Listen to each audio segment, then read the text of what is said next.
Good evening students, dear students. Last week हमने भारत में British शासन चैप्टर स्टार्ट किया था। इस चैप्टर में हमने पढ़ लिया था कि बंगाल में नवाज सिराजुद्दौला से युद्ध में विजयी होने के बाद बंगाल पर अंग्रेज़ों का शासन स्थापित हो गया था। प्लासी के युद्ध के बाद अभी हम इससे आगे रीड करेंगे। प्लासी के युद्ध के बाद ब्रिटिश ईस्ट इंडिया कंपनी ने भारत में अपने उपनिवेशी शासन की नींव रख ली। धीरे धीरे विभिन्न नीतियों जैसे सहायक संधि, लैप्स के सिद्धांत द्वारा वे भारत के शासक बन गए। सहायक संधि का आरंभ लॉर्ड रिचर्ड वेल्सले द्वारा किया गया था, जो सन 1798 से 1805 तक भारत के गवर्नर जनरल थे। इस सिद्धांत सहायक संधि क्या थी बेटा? सहायक संधि ये थी, मैंने पहले की वीडियो में भी आपको बताया था कि ब्रिटिश शासन के अंतर्गत, ब्रिटिश सुरक्षा के अंतर्गत भारतीय शासकों ने अपनी सेना रखनी छोड़ दी और अपने राज्यों में अंग्रेजी सैन्य दल की देखरेख करने लगे। सेना अंग्रेजों की थी, उसका सारा खर्च जो है वो भारतीय शासक उठाते थे और जिस बदले में अंग्रेज उन्हें युद्ध के समय उनकी सहायता करते थे। ठीक है। और इसके साथ साथ उन्होंने, भारतीय राजाओं ने अपने सारे विदेशी काम जो है वो अंग्रेजों को सौंप दिए।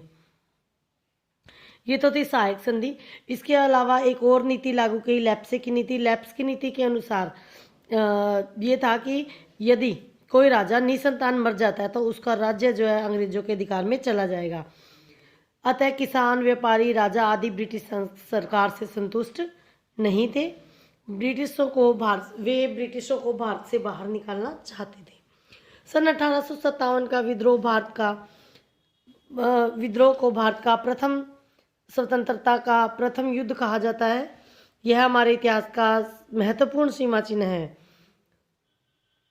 इस विद्रोह का आरंभ अंग्रेजी सेना में सन 1857 की का जो विद्रोह है या जो क्रांति है, इसकी शुरुआत भारतीय सैनिकों द्वारा की गई, जो कि अंग्रेजी सेना में भर्ती हुए थे। तो यानी कि हम कह सकते हैं कि अंग्रेजी सेना में जो भारतीय सैनिक थे उन्होंने इस विद्रोह की शुरुआत की। उन्होंने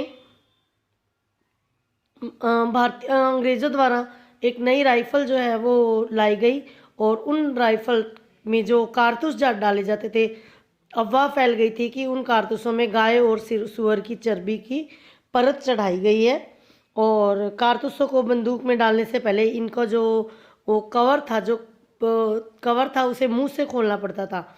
तो हिंदू गाय को पवित्र मानते थे और मुसलमान जो है वो सुअर को ऐसा सच मानते थे। इसलिए सैनिकों की धार्मिक भावनाओं को ठेस पहुंची, जिसकी वजह से उन्होंने विद्रोह कर दिया। सबसे पहले विद्रोह जो है वो मेरठ की छावनी में आरंभ हुआ और जल्दी ही यह भारत के दूसरे भागों में भी फैल गया। भारतीय सैनिकों के साथ साथ भारतीय समितियों ने भी इसमें भाग लिया। इसमें और भी बहुत सारे लोग जुड़ गए। उन सभी ने बहादुर शाह जफर को, जो कि उस समय अंतिम मुगल शासक थे, उन्हें अपना नेता घोषित किया और तांत्या टोपे, नाना साहब, पेशवा लियाकत अली, कुंवर सिंह, रानी लक्ष्मीबाई और अवध की बेगम, हजरत महल अन्य दूसरे नेता थे। अंग्रेजों द्वारा दबाने से ये जो विद्रोह था या ये जो 1857 का आंदोलन था, ये लगभग 2 वर्षों तक चला। अंग्रेजों के पास कुशल सैनिक और तेज और आधुनिक हथियार थे, इसलिए जो है वो भारतीयों से विजयी रहे। इसके अलावा भारतीय जो थे वो अव्यवस्थित थे, इसलिए वे हार गए थे। रानी लक्ष्मीबाई और नाना साहब को मार दिया गया। बहादुर शाह जफर को अंग्रेजों द्वारा बर्मा में नज़रबंद कर दिया गया। इस प्रक्रिया में ईस्ट इंडिया कंपनी का भी अंत हो गया। ब्रिटिश ताज के शासन द्वारा बदल दिया गया ईस्ट इंडिया कंपनी को, यानी कि अब भारत में ईस्ट इंडिया कंपनी की जगह ब्रिटेन की महारानी जो है उसको महारानी विक्टोरिया को भारत की महारानी घोषित कर दिया गया और महारानी द्वारा भारत में एक गवर्नर जनरल नियुक्त किया गया। उसे वायसराय भी कहा जाता था।